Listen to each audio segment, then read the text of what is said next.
പ്രത്യേകിച്ച് നമ്മൾ 57 ഈ ഇടതുപക്ഷ സർക്കാരൊക്കെ വന്നിട്ടുള്ളത് നമ്മുടെ മനസ്സിൽ നിന്ന് ഇങ്ങനെയുള്ള ജാതി പോലുള്ള ചിന്തകളൊന്നും അതെല്ലാം പോയിരുന്നു. നമ്മൾ വളരെയധികം പ്രബുദ്ധരായിട്ടുള്ള ഒരു ആളുകളായിരുന്നല്ലോ മലയാളികൾ. അപ്പം അങ്ങനെയുള്ള ഒരു സമൂഹത്തിൽ നിന്ന് ഞാൻ അവിടെ പോകുമ്പോഴാണ് ജാതിയുടെ പ്രശ്നം. കേരള ക്ലബ്ബിൽ ഈ സാഹിത്യ സഖ്യം എന്ന് പറഞ്ഞ എല്ലാ വെള്ളിയാഴ്ച ഉണ്ടാവും. വിജയനും കാക്കനാടനും വീക്കൻ ഞങ്ങളെല്ലാം അവിടെ ഇരുന്നുകൊണ്ട് കഥ വായിക്കും, മറ്റുള്ളവർ വായിക്കുന്ന കേൾക്കും, ചർച്ച ചെയ്യും.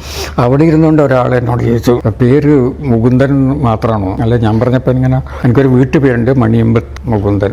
ആ മണിയമ്പത്ത് എന്നുള്ളതാണ് എം. പിന്നെ അയാളൊന്നുമല്ല, കുറച്ചിട്ട് അച്ഛൻ്റെ പേരെന്താണ് ആദ്യം അറിയാനുള്ളൊരു താല്പര്യം. അപ്പം എനിക്കത് മനസ്സിലായതുകൊണ്ട് ഞാൻ പറഞ്ഞ അച്ഛൻ്റെ പേര് ഇങ്ങനെ തന്നെ എം കൃഷ്ണൻ, മണിയമ്പത്ത് കൃഷ്ണൻ എന്നാണ്. അപ്പം അത് നോക്കൂ, അങ്ങനെയുള്ളൊരു സ്ഥലത്ത് ഒ.വി. വിജയനും വിക്കനൊക്കെ ഇരുന്ന് പ്രബുദ്ധരായ മലയാളികൾ ഇരുന്ന് സാഹിത്യത്തിലെ പുതിയ പ്രവണതകളൊക്കെ ചർച്ച ചെയ്യുന്ന ഒരു സ്ഥലത്ത് ഒരു മലയാളിക്ക് അറിയേണ്ടത് ഒരു എഴുത്തുകാരൻ ജാതിയാണ്. അവിടെ ഡൽഹിയുടെ സംഭാവനയാണത്. ആ മലയാളിക്ക് അത് കിട്ടിയത് അവിടെ പോയതുകൊണ്ടാണ്. കേരളത്തിലാണെങ്കിൽ ഒരിക്കലും അയാളോട് ചോദിക്കില്ല എൻ്റെ ജാതി എന്താണെന്നുള്ളത്.